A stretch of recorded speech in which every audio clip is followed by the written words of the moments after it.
चलो हम लोग पढ़ना शुरू करते हैं।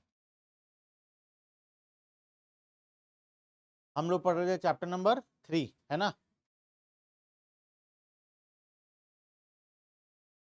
क्या पढ़े थे लास्ट क्लास में? Very good.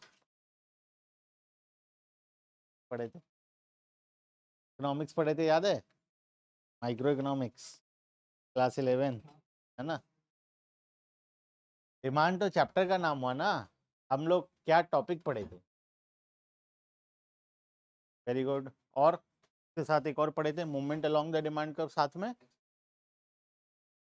Shift in demand curve. दो टॉपिक हम लोग पढ़े थे, है ना। लास्ट में जाते जाते लास्ट में जाते जाते दो टॉपिक पढ़े थे। एक था movement along the demand curve और दूसरा था शिफ्ट इन डिमांड कर्व, है ना। हम एग्जांपल भी लिए थे।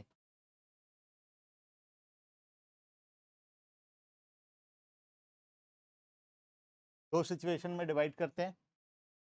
पहला, ध्यान से देखो, हो गया बातचीत, हाँ। इधर ध्यान से, हम लोग दो पार्ट में डिवाइड करते हैं इसको। पहला पार्ट है चेंज इन प्राइस।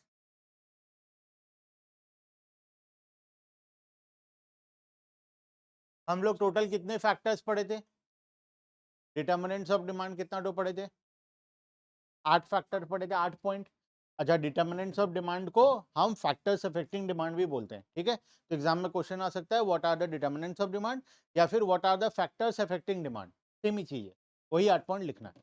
तो हम 8 फैक्टर्स पढ़े थे, ठीक है, चैप्टर के स्टार्टिंग में। एक बार बता सकते हो आठों फैक्टर क्या क्या था? पहला था price of the given commodity, दूसरा बिना देखे बताना है, ठीक है। सेकंड क्या था? Price of the related goods. Related goods के अंदर दो था, कॉम्प्लीमेंट्री एंड सब्स्टिट्यूट, ठीक है। तीसरा, income of the consumer. Income के अंदर दो था, inferior goods and normal goods, ठीक है। उसके बाद point number 4, taste and preference of the consumer. Point number 5, expectation of change in price in future. Future में प्राइस चेंज होने का एक्सपेक्टेशन, ठीक है। ये 5 पॉइंट था। उसके बाद 3 पॉइंट और था, size and composition of population, change in season and weather, distribution of income. तो हम 8 पॉइंट पढ़े थे।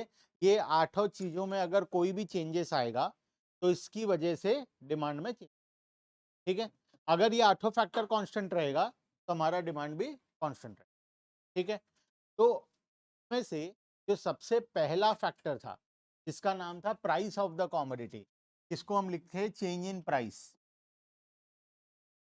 ये था हमारा पहला फैक्टर। और यहां पर था 7 और फैक्टर, 7 अदर फैक्टर। में सब कुछ आ गया।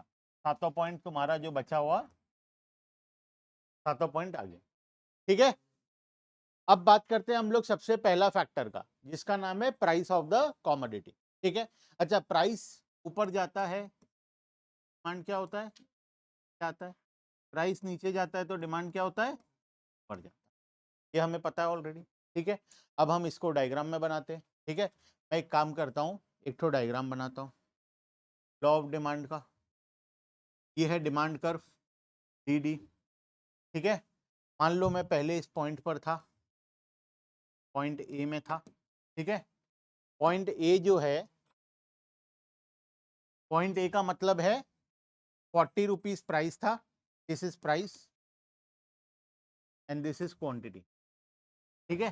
पहले 40 रुपए प्राइस था कॉमोडिटी का, और जो डिमांड था वो था 10 यूनिट, ठीक है। जब प्राइस 10 रुपए था तो डिमांड कितना था? 10 यूनिट, ठीक है। अब मान लेते हैं प्राइस कम हो जाता है, प्राइस रिड्यूस हो गया, रिड्यूस होकर मान लो हो गया 25 रुपए, ठीक है। तो जब प्राइस कम होगा तो डिमांड क्या होना चाहिए? बढ़ जाना चाहिए। As per law of demand, जब भी प्राइस कम होता है डिमांड क्या होता है? इंक्रीज होता है। तो प्राइस कम हुआ तो डिमांड को बढ़ जाना चाहिए। डिमांड देखो बढ़ गया। क्वांटिटी 10 यूनिट से कितना हो गया? मान लो 20 यूनिट्स हो गया, ठीक है। तो जब प्राइस कम हुआ तो हमारा डिमांड, क्वांटिटी डिमांड बढ़ गया। As per law of demand सब कुछ ठीक चल रहा है। हम पहले पॉइंट ए में थे जब प्राइस 40 रुपए था, तब 10 यूनिट का डिमांड था। अब हम कहाँ आ गए हैं? पॉइंट बी में आ गए हैं। तो हम आए हैं point A to B. A to B, A to B क्या सेम कर्व में है? सेम कर्व मतलब demand curve D D. Point A भी डिमांड कर्व डी में है, डी में है, पॉइंट बी भी डिमांड कर्व डी में है। तो हम उसी कर्व में है, हमारा सिर्फ पॉइंट चेंज हो गया। हम पहले पॉइंट ए में रहते थे, अब कहाँ गए हैं? पॉइंट, लेकिन point A and B both belongs to demand curve D D. ठीक है, दोनों डिमांड कर्व डी डी के ऊपर। क्लियर है? तो इसका मतलब हमारा डिमांड कर्व सेम है, सेम डिमांड कर्व। इसको हम बोलते हैं movement along the demand curve. Movement along the demand curve मतलब हम सेम डिमांड कर्व में मूव कर रहे हैं, एक पॉइंट से दूसरे पॉइंट। ठीक है, अगर मान लो प्राइस बढ़ जाता, 40 रुपए की जगह 50 रुपए हो जाता, तो डिमांड क्या होना चाहिए as per law of demand? जब कॉमोडिटी का प्राइस 40 से 50 हो तो डिमांड कम हो जाना चाहिए। तो जब हमारा प्राइस 40 से बढ़कर 50 हुआ, तो डिमांड जो है वो रिड्यूस हो गया। पहले 10 यूनिट था, अब कितना आ गया? 6 यूनिट हो गया। फिर लॉ ऑफ डिमांड के अकॉर्डिंग सब कुछ ठीक चल रहा है।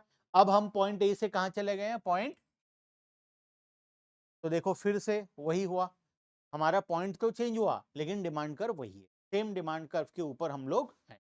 ठीक है, इसको बोलते हैं हम लोग movement along the demand curve, या हम लोग इसका और भी बहुत सारा नाम पहले बुक में आता है, इस कॉन्सेप्ट को पढ़ते हैं। देखो हेडिंग पढ़ो।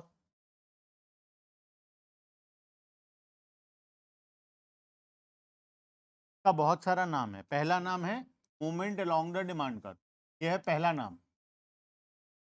ठीक है, दूसरा नाम है चेंज इन क्वांटिटी डिमांडेड। देखो क्वांटिटी वर्ड लगा है, हाँ याद रखना, यह है दूसरा नाम। तीसरा नाम है expansion and contraction in demand, यह है तीसरा नाम। सेम चीज का तीसरा नाम है expansion and contraction in demand. चौथा नाम है अपवर्ड और डाउनवर्ड मूवमेंट, अपवर्ड मूवमेंट और डाउनवर्ड मूवमेंट, चौथा नाम। बात समझ में आया? एक ही कॉन्सेप्ट है, चार अलग अलग नाम है। एग्जाम में क्वेश्चन आया कि what do you mean by expansion and contraction of demand, तुम बोलोगे सर हमें तो पढ़ा ही नहीं एक्सपेंशन एंड कॉन्ट्रैक्शन। वो सेम ही चीज है, जो movement along the demand curve है उसी का नाम है चेंज इन क्वांटिटी डिमांड, उसी का नाम है expansion and contraction in demand, उसी का नाम है upward and downward movement in demand. Clear है बात? सेम चीज को बोलते हैं, चार अलग अलग नाम। क्लियर है बात? तो कोई भी नाम से क्वेश्चन आएगा हम आराम से लिख सकते हैं। ठीक है, अब इसमें दो सिचुएशन है, एक एक्सपेंशन इन डिमांड, दूसरा कॉन्ट्रैक्शन इन। जो हम लोग पढ़े, पहला वाला जो कॉन्सेप्ट हम पढ़े वो देखो ये वाला था, हम पॉइंट ए से बी में जा रहे हैं, हम पॉइंट ए से बी में जा रहे हैं, हमारा डिमांड यहाँ पर एक्सपैंड हो रहा है। डिमांड एक्सपैंड हो रहा है मतलब क्वांटिटी इंक्रीज हो रहा है। पहले क्वांटिटी 100 था, अब इंक्रीज पर कितना होगा? 150। ठीक है, क्लियर है? इसको हम क्या बोलेंगे? Expansion in demand. This is known as expansion. Quantity demand यहाँ पर, तो एक्सपेंशन इन डिमांड कब होता है? जब प्राइस कम होता है। जब प्राइस कम होगा डिमांड क्या करेगा? एक्सपैंड करेगा। और प्राइस बढ़ेगा तो क्या बोलेंगे? कॉन्ट्रैक्ट करेगा। डिमांड क्या करेगा? कॉन्ट्रैक्ट करेगा। इसी का सेकंड कॉन्सेप्ट है कॉन्ट्रैक्शन इन डिमांड। ठीक है, देखो प्राइस बढ़ गया, 40 से 20 रुपए से 25 रुपए हो गया, तो डिमांड जो पहले हमारा 100 यूनिट था वो रिड्यूस होकर कितना हो गया? 70 यूनिट। हम पॉइंट ए से बी। ठीक है, तो expansion and contraction in demand कब होता है? क्यों होता है एक्सपेंशन होता है कॉन्ट्रैक्ट? प्राइस के होने से एक्सपेंशन या कॉन्ट्रैक्शन हो। डिमांड इंक्रीज या डिक्रीज कब होता है? कहीं लिखा है? कहीं लिखा है अभी तक? फिर कहीं इंक्रीज या डिक्रीज वर्ड लिखा है? नहीं लिखा है। तो इंक्रीज या डिक्रीज अगर पूछेगा तो वो सिचुएशन अलग है जो हम अभी पढ़ेंगे। अभी यहाँ पर क्या लिखा है, एक्सपेंशन एंड कॉन्ट्रैक्शन, ठीक है।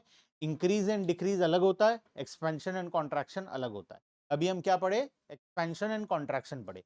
एक्सपेंशन एंड कॉन्ट्रैक्शन क्यों होता है, बिकॉज ऑफ प्राइस। प्राइस बढ़ने पर डिमांड कॉन्ट्रैक्ट करता है, प्राइस कम होने पर डिमांड एक्सपैंड करता है, ठीक है, क्लियर है। चलो तो पढ़ लो एक बार फटाफट से, हम उसके बाद सेकंड कॉन्सेप्ट में जाएंगे। रीड कर लो एक बार क्या है, ताकि थोड़ा सा दिमाग में रहे।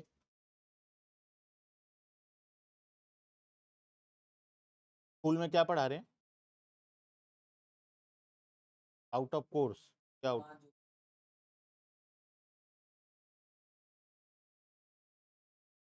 चैप्टर 1 पढ़ा रहे हैं अभी माइक्रो का, और स्टार्ट का अभी तक नहीं। और बाकी लोग, तुम्हारा कौन सा स्कूल, संस्कार। और बाकी लोग, विकास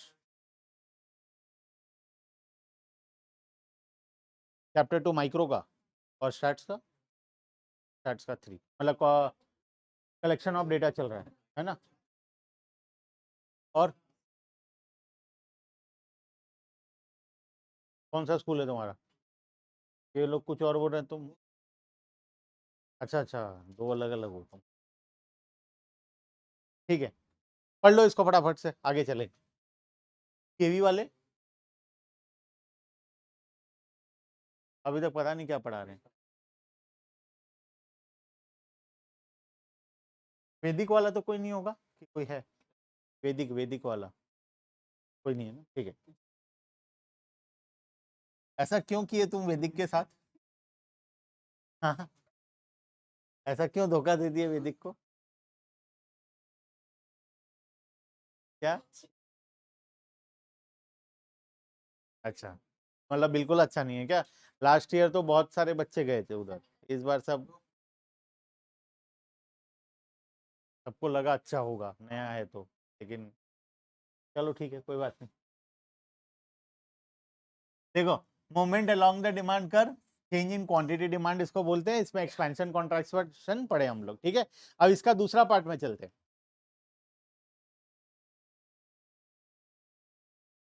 अच्छा, प्राइस चेंज होने से क्या होता है ये तुम्हें पता चल गया है, ठीक है। अब बात करेंगे प्राइस को छोड़कर बाकी सातों फैक्टर्स में से अगर किसी आता है तो क्या होगा। पहले एक डायग्राम बनाते हैं, इस बार प्राइस चेंज, देखो ये मेरा डिमांड कर्व है डी डी। पहले में था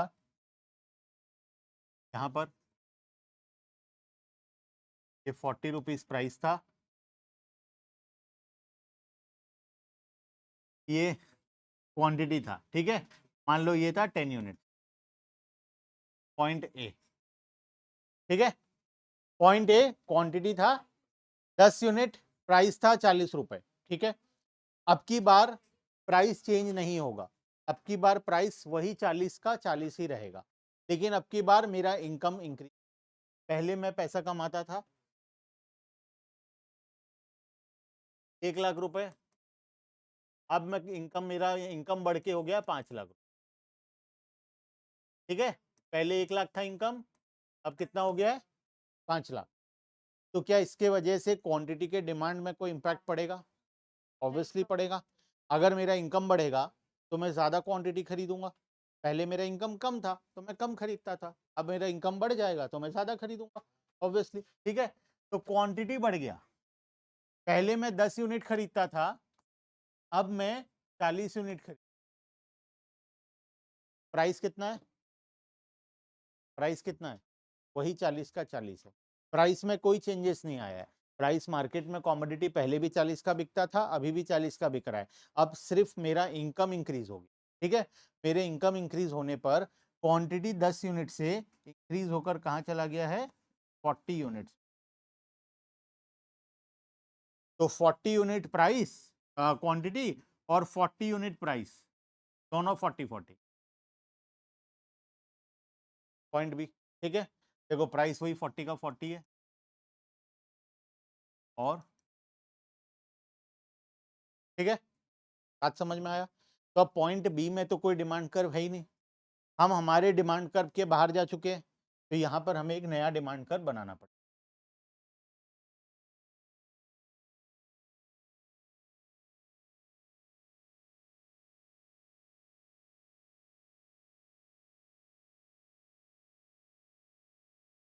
D1, बात समझ में आया? ठीक है, तो पहले क्या हुआ था, अभी क्या हुआ, दोनों में क्या फर्क है?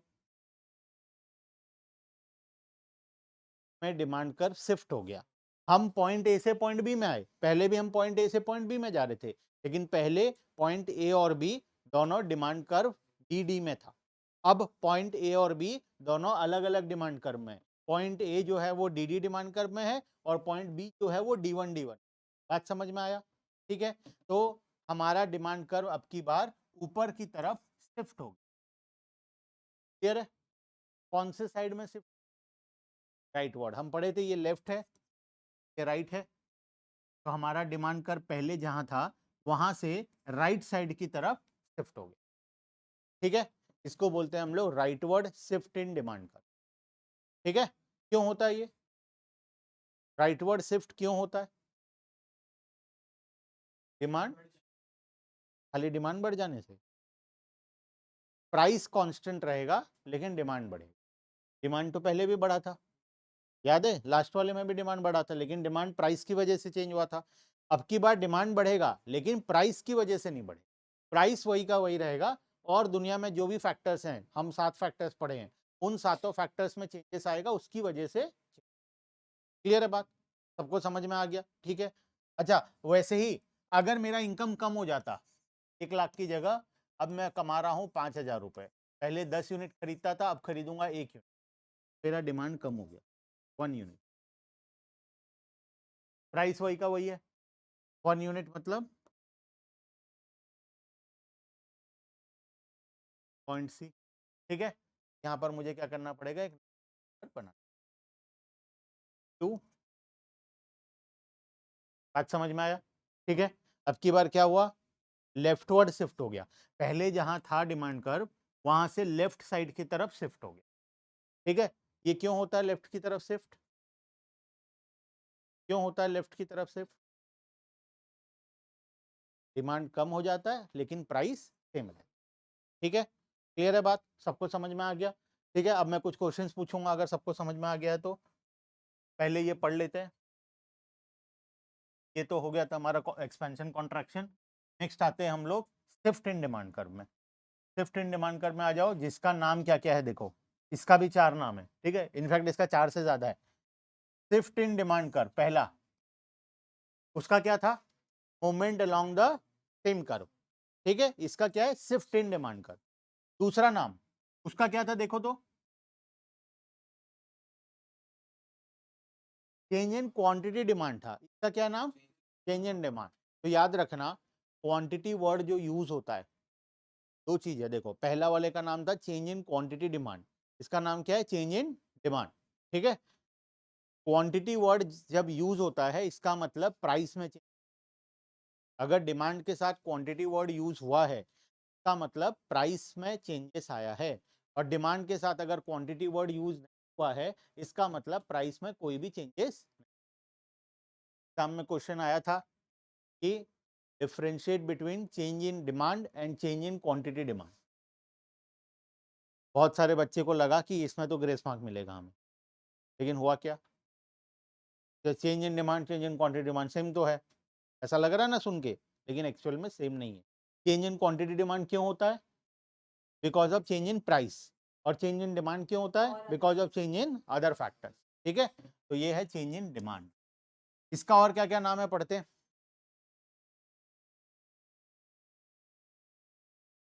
पढ़ो, बहुत सारा नाम है।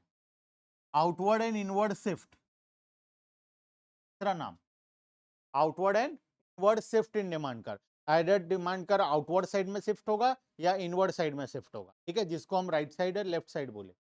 फॉरवर्ड एंड बैकवर्ड शिफ्ट भी बोलते हैं, अपवर्ड एंड डाउनवर्ड शिफ्ट। ठीक है, एक और नाम है, ये था चौथा, था पांचवा, एक और आखिरी नाम, increase and decrease in demand.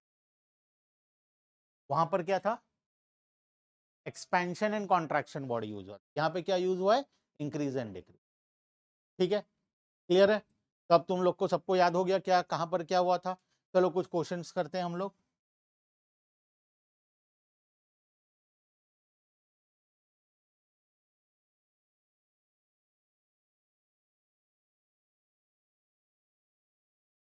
ध्यान से, पहला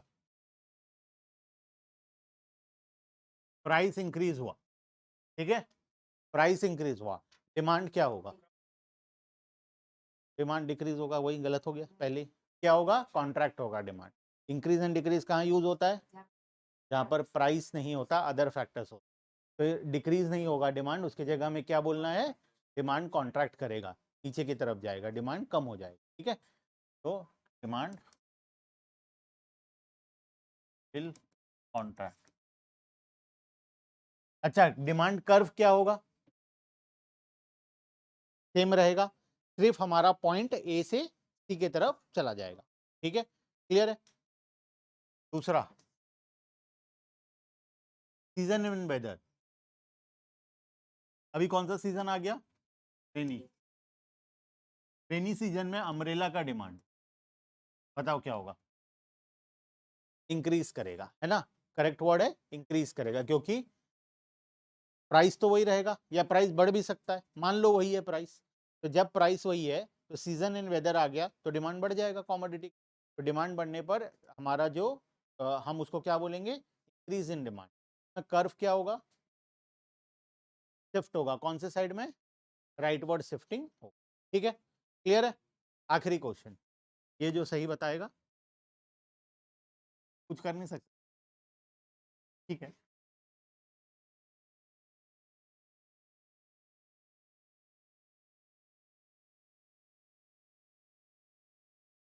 टी का प्राइस इंक्रीज हुआ, कॉफी का डिमांड इंक्रीज होगा, होगा, पढ़े थे हम लोग, बताओ ये किस में जाएगा,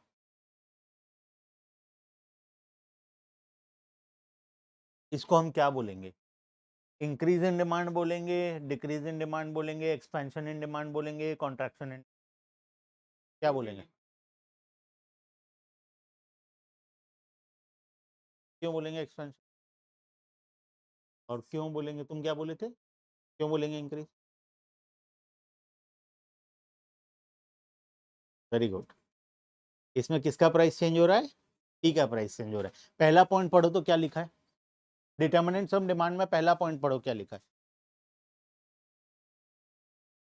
change in price of the commodity, हम जिस कॉमोडिटी का बात कर रहे हैं उसी का प्राइस चेंज होना चाहिए, ठीक है, ये वाला कौन सा केस हुआ, ये वाला रिलेटेड गुड्स वाला केस हुआ, सेकंड केस, सेकंड वाला कहाँ जाता है, शिफ्ट में जाता है, ठीक है, हम अभी बात किए थे, पहला पॉइंट जो है most important factor, first point जो है most important factor,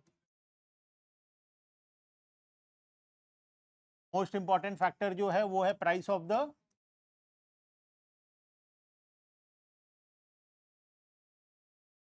price of the commodity, ठीक है, और बाकी के 7 फैक्टर्स, बाकी के 7 फैक्टर में क्या क्या आता है, रिलेटेड गुड्स कम,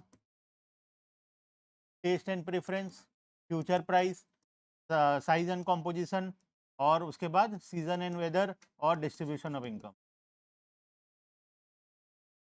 ठीक है, तो ये जो सिचुएशन है ये कहां पर आ रहा है, रिलेटेड गुड्स का प्राइस चेंज हो रहा है, ओन कॉमोडिटी का प्राइस चेंज नहीं हो रहा है, ठीक है।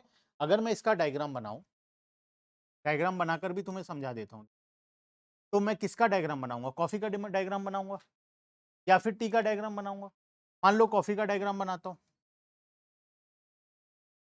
डिमांड कर्व, कॉफी का प्राइस 10 रुपए था, डिमांड 100 यूनिट्स था, हम थे पॉइंट ए में, कॉफी का डिमांड बढ़ गया, क्यों बढ़ा कॉफी का डिमांड, क्योंकि टी का प्राइस बढ़ा था, तो मैं यहाँ डायग्राम में क्या प्राइस को बढ़ा दूं, ये प्राइस किसका है, कॉफी का प्राइस, और यहाँ पर कॉफी का डिमांड है,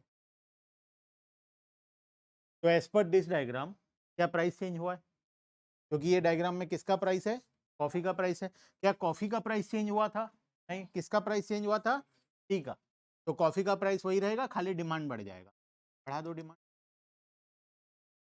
100 यूनिट था, अब कितना हो गया 1, तो नया डिमांड करवा जाएगा, बात समझ में आया, क्यों, तो प्राइस चेंज होने से हमारा movement along the same curve होता है, लेकिन price of the own commodity होना चाहिए।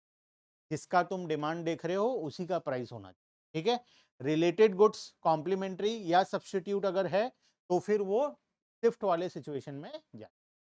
क्लियर है बात? ठीक है, चलो पढ़ लो एक बार फटाफट से, कब कब क्या होता है शिफ्ट इन डिमांड कर्व, फटाफट से पढ़ लो, अब इजी लगेगा। बोलो।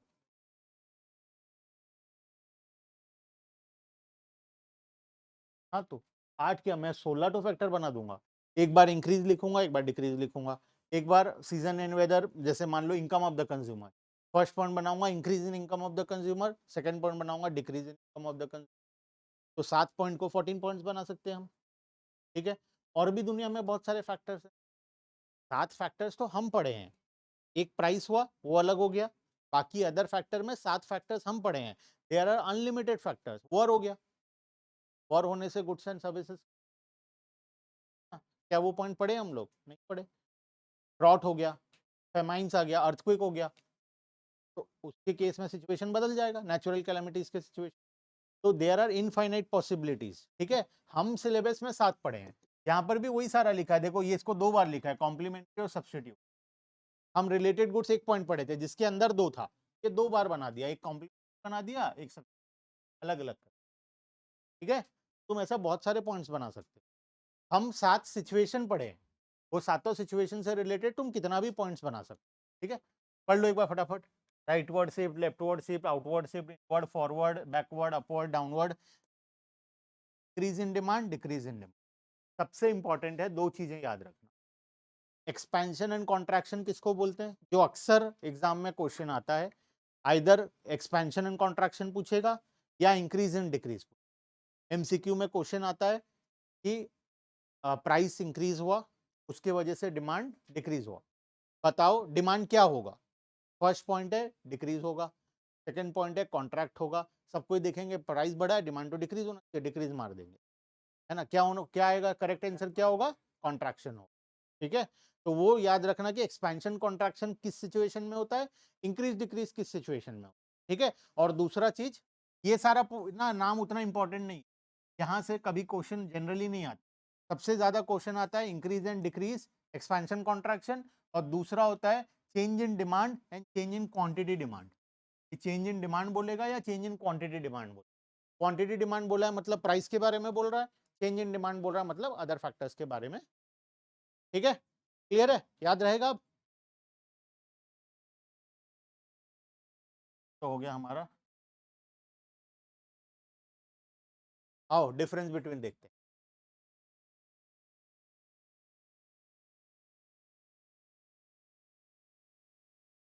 Difference between movement along the demand curve and shift in demand curve. बताओ मीनिंग में क्या लिखे, movement along the demand curve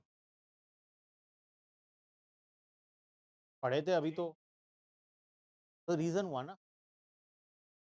अभी तो डेफिनेशन पढ़े हो, movement along the demand curve का definition, shift in demand curve का डेफिनेशन। देखो हेडिंग में यहीं पे लिखा हुआ है, ये रहा ब्लैक में 2 लाइन।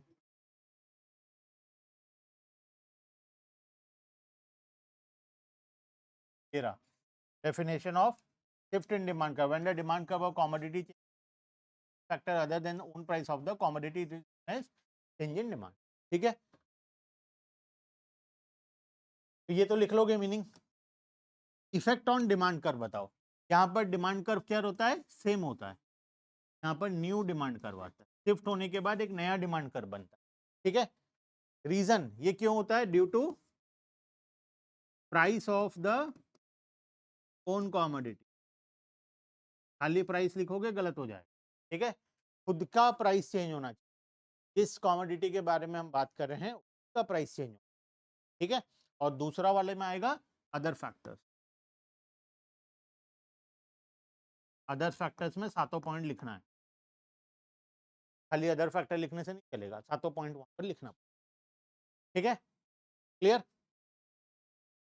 चलें आगे।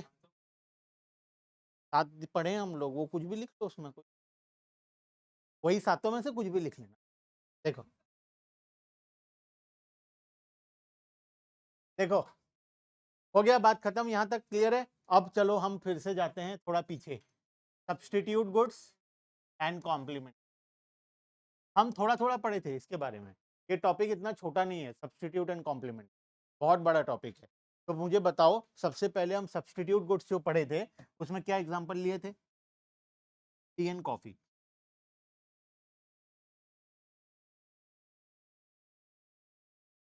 टी एंड कॉफी, ठीक है, बोथ आर सब्सटीट्यूट गुड्स। हम एग्जांपल लिए थे, एक चाय वाला है, चाय वाला, ठीक है, अब ये टी भी बेचता है और कॉफी भी बेचता है, ठीक है, चाय वाला ही बना दिया और क्या करेंगे।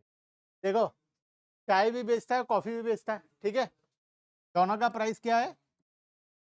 10-10 रुपए, दोनों का प्राइस है 10-10। अब दिन भर में चाय बिकता था 1000 यूनिट, कॉफी बिकता था 500 यूनिट, ठीक है।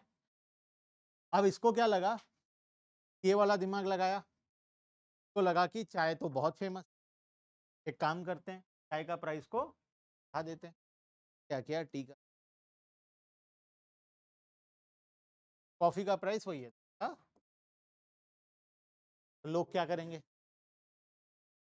बहुत सारे लोग क्या करेंगे, चाय को पीना बंद कर देंगे और उसकी जगह कहाँ शिफ्ट हो, कॉफी में। लोग क्या किए, चाय का जो डिमांड वो 1000 यूनिट से रिड्यूस कर 100 यूनिट, और कॉफी का जो डिमांड था 500 से बढ़कर, और 200 कहाँ गए? उनको चाय ही पीना था 10 रुपए में, इसलिए वो लोग गायब हो गए, वो लोग बंद कर दिए चाय पीना, उनको कॉफी पीना नहीं था और उनके पास पॉकेट में 10 ही रुपए, तो वो लोग उसको कंज्यूम करना ही बंद कर दिए, ठीक है। कुछ लोग लेकिन क्या किए, शिफ्ट हो गए, कहाँ, कॉफी में। और कुछ लोग जिनको चाय ही चाहिए, चाहे कोई भी प्राइस हो, जिनको प्राइस से कोई फर्क नहीं पड़ता, कुछ सेगमेंट ऑफ द कस्टमर होते हैं जो प्राइस इनसेंसिटिव, को प्राइस से कोई मतलब नहीं है, उनको जो कमोडिटी चाहिए मतलब वो चाहिए, तो वो लोग अभी भी चाय पी रहे हैं। कुछ लोग जो प्राइस सेंसिटिव हैं वो चेंज हो गए कहाँ पर, कॉफी में, और जिनको 10 रुपए में ही चाय चाहिए था वो लोग पीना बंद। क्लियर है बात? तो अब की वजह से क्या हुआ, जब टी का प्राइस इंक्रीज हुआ तो डिमांड फॉर कॉफी इंक्रीज हो गया। ऐसा क्यों हुआ? ऐसा क्यों? क्योंकि टी का डिमांड कम हो गया।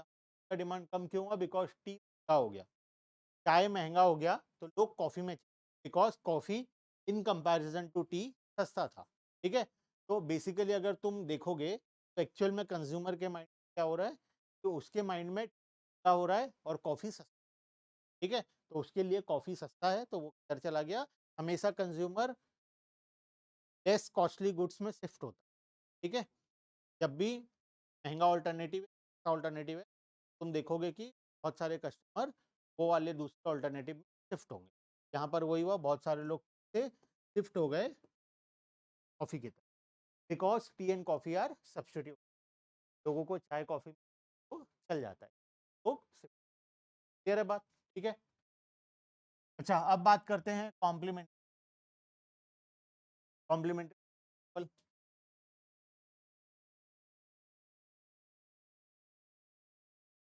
तो हम 10 रुपए में चाय बेचते, 5 रुपए,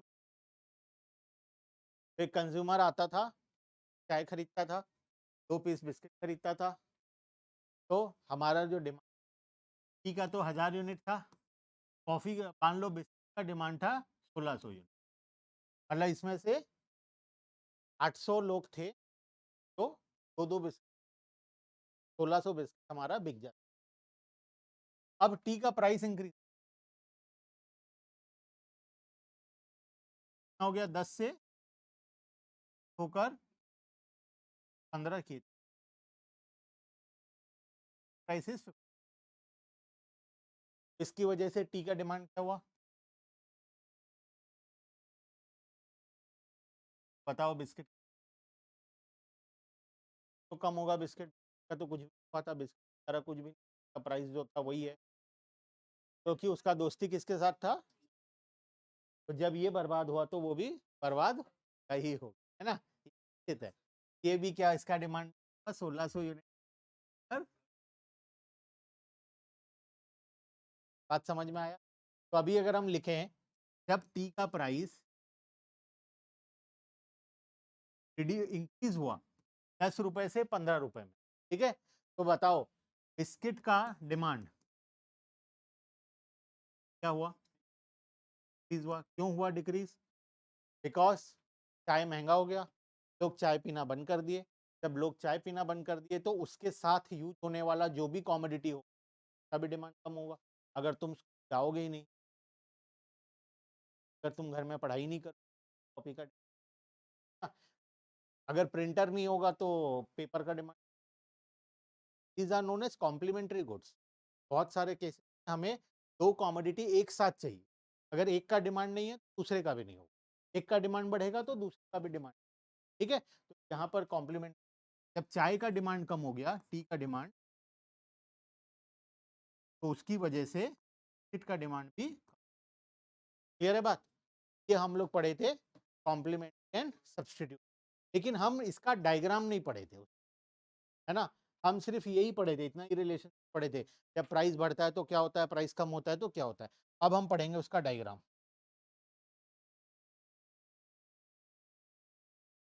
सब्स्टिट्यूट गुड्स एंड कॉम्प्लीमेंट। सबसे पहले बात करते हैं सब्स्टिट्यूट। क्या होता है सब्स्टिट्यूट? रीड करो एक बार फटाफट से। What do you mean by substitute?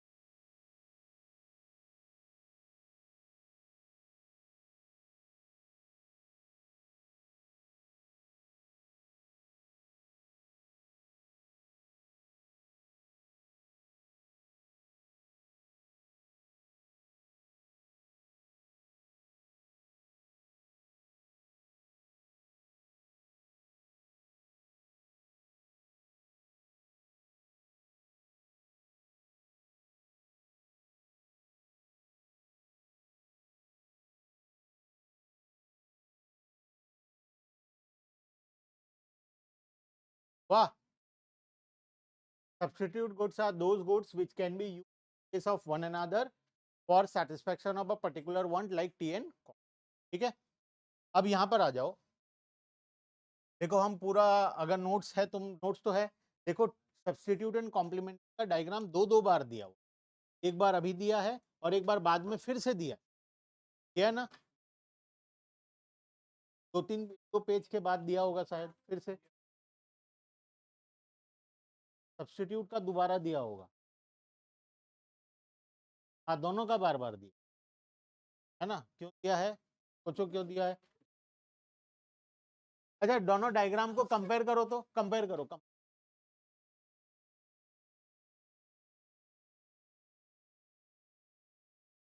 दो सिचुएशन दिखाया है उसमें। देखो पहला वाला सब्स्टिट्यूट में डिमांड कर्व ऊपर की तरफ जा रहा है और दूसरा वाला सब्स्टिट्यूट में डिमांड कर्व नीचे की तरफ जा रहा है, downward sloping, upward sloping. Situation अलग अलग है, ठीक है। तो दोनों को ध्यान से समझना है, एग्जाम में कुछ सिचुएशन पूछा होगा, तुम कुछ और बना के आओगे, ठीक है। तो ध्यान से समझ लेना पहले से। देखो यहां पर देखो ध्यान से, डायग्राम जो है, मैं डायग्राम को एक्सप्लेन कर रहा हूं, आज उतना ही हो पाएगा। प्राइस ऑफ क्या लिखा है यहाँ पर, कॉफी, और यहाँ पर क्या लिखा है, डिमांड फॉर टी। मतलब ये दो कॉमोडिटी को मिलाकर डायग्राम बनाया गया, एक का प्राइस दूसरे का डिमांड, ठीक है। मतलब ये जो डायग्राम है ये क्रॉस रिलेशन का डायग्राम,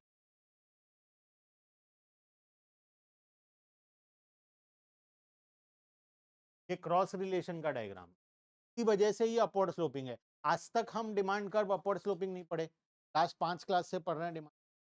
एक बार भी डिमांड कर्व अपवर्ड स्लोपिंग पढ़े हम लोग नहीं पढ़े, डिमांड कर्व तो हमेशा डाउनवर्ड स्लोपिंग होता है। लेकिन यहाँ पर डिमांड कर्व क्या दिया हुआ है, अपवर्ड स्लोपिंग, क्योंकि ये demand curve actual demand curve है ही नहीं, ये क्रॉस रिलेशन का डिमांड। मतलब हम यहाँ पर प्राइस ऑफ कॉफी देख रहे हैं के साथ कंपेयर कर रहे हैं डिमांड फॉर टी, दो अलग अलग चीज को कंपेयर कर रहे हैं, एक का प्राइस दूसरे का डिमांड। इस वजह से ये डिमांड कर्व उल्टा है ऊपर की तरफ। बात समझ में आया? तो दिस यहाँ पे लिखना है तो लिख सकते हो, क्रॉस रिलेशन का डायग्राम है, तो मार्क भी कर लेना। तरफ डिमांड फॉर टी है और दूसरे तरफ प्राइस फॉर कॉफी है। अच्छा, दूसरी बार जब सब्स्टिट्यूट का दिया तब पढ़ो तो क्या क्या लिखा है। एक और बार जब सब्स्टिट्यूट का डायग्राम दिया बाद में क्या क्या बनाया हुआ है। क्या दोनों तरफ सेम कॉमोडिटी है? दोनों तरफ सेम कॉमोडिटी है, आइदर दोनों तरफ टी होगा या दोनों तरफ कॉफी होगा। ये क्रॉस रिलेशन का डायग्राम नहीं है। दूसरा वाला जो डायग्राम है ये एक्चुअल डायग्राम है, ये क्रॉस रिलेशन का डायग्राम नहीं है, ये सिंगल कॉमोडिटी का डायग्राम है। क्या हुआ, कुछ कंफ्यूजन? हाँ, दो बार दिया है लेकिन दोनों में देखो इधर भी टी है इधर भी टी है, मैं ये बोल रहा हूँ। ठीक है, तब एक्स एक्सिस और वाई एक्सिस दोनों में टी के बारे में लिखा, कॉफी के बारे में कहीं नहीं लिखा। ठीक है, लेकिन यहाँ पर जो डायग्राम हम पढ़ रहे हैं इसमें एक तरफ टी लिखा है एक तरफ, इसलिए ये डायग्राम उल्टा है और वो डायग्राम। ठीक है, क्लियर है। अब देखो यहाँ पर अगर हम क्रॉस रिलेशन देखें, क्रॉस रिलेशन क्या होता है? एक का प्राइस, प्राइस ऑफ, मान लो कॉफी देख रहे हैं तो साथ में क्या कंपेयर करेंगे? ऑफ, मतलब दो कॉमोडिटी को लेंगे, एक का प्राइस का, तो बोलते हैं हम लोग क्रॉस रिलेशन। तो यहाँ पर अगर मैं इसका डायग्राम बनाऊं जो अभी हम लोग एग्जांपल भी, जब भी प्राइस ऑफ कॉफी इंक्रीज होगा,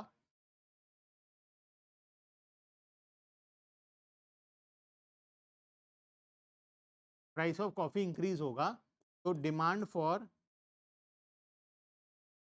क्या होगा? बताओ, जब price of coffee, demand for T क्या होगा? प्राइस ऑफ कॉफी, कॉफी का प्राइस बढ़ेगा तो लोग कॉफी नहीं, कहाँ शिफ्ट होंगे? शिफ्ट होंगे, तो टी का डिमांड क्या होगा? बढ़ जाएगा। डिमांड फॉर टी क्या होगा? क्या यहाँ पर डायरेक्ट रिलेशन है? एक बढ़ रहा है तो दूसरा भी बढ़ रहा है, एक कम हो रहा है तो दूसरा भी। ठीक है, इसमें जब भी डायरेक्ट रिलेशन होता है तो डायग्राम कैसा होता है? अपवर्ड स्लोपिंग होता है। देखो क्या डायग्राम अपवर्ड स्लोपिंग है, ये डायग्राम अपवर्ड स्लोपिंग। जब प्राइस ऑफ कॉफी 10 रुपए था तो डिमांड फॉर टी था 1000 यूनिट, लेकिन कॉफी का प्राइस जब बढ़ गया तो लोग कॉफी पीना बंद कर दिया, कहाँ शिफ्ट हो गए? चाय में शिफ्ट हो गए, चाय का डिमांड बढ़ गया 1500 यूनिट। ठीक है, तो हम कहाँ पहुंच गए? Upward sloping. क्लियर है बात? ठीक है, इसी का ऑपोजिट है नेक्स्ट वाला। अच्छा, ये तो कॉम्प्लीमेंट सर दूसरा नहीं दिया, नहीं बना लेते हैं। ठीक है, हम पॉइंट ए में थे। मान लो कॉफी का प्राइस रिड्यूस होता है तो क्या होगा? चाय का डिमांड में क्या इम्पैक्ट आएगा? कॉफी सस्ता हो गया, क्या होगा? चाय का डिमांड कम हो जाएगा, क्योंकि अगर कॉफी का प्राइस कम होगा तो लोग जो चाय पी रहे थे वो कहाँ शिफ्ट हो जाएंगे? कॉफी में, तो चाय का डिमांड कम हो जाएगा और टी रिड्यूस हो जाएगा। ठीक है, एक रिड्यूस हो रहा है तो दूसरा भी रिड्यूस हो रहा है।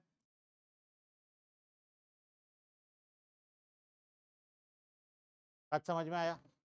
हो जाएगा डायग्राम। ठीक है,